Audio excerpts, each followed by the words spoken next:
আমি ফার্স্টে শাড়িই পরবো করে শাড়ি বারও করে ফেলেছি, কিন্তু বিষয়টা হচ্ছে যে ব্লাউজটা আমার ফিটিংস করা নেই। আমি বুঝতে পারিনি, মানে আমার মাথায় ছিল না, সো সরি।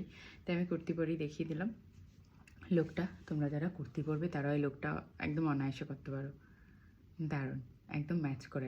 স্কিন প্রিপারেশনটা কিন্তু খুব ইম্পর্ট্যান্ট। দেন কারেকশন আমার দরকার, কারেকশন, কারণ আমার হেভি ডার্ক সার্কেল রয়েছে। আর একটা হচ্ছে যাদের দরকার নেই তারা এটা স্কিপ করে যাও।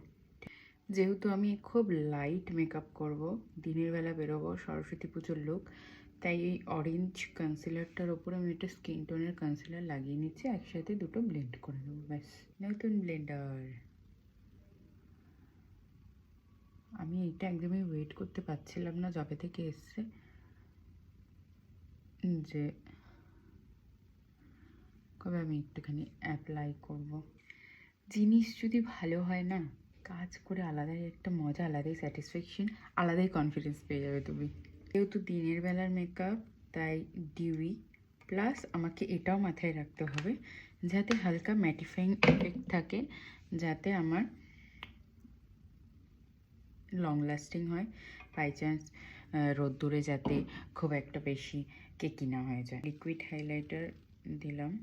আমার কাছে কোনো টিন্টেড সানস্ক্রিন নেই, আমি তাই এইভাবেই মিক্স করি, মিক্সটা হাত দিয়েই করছি।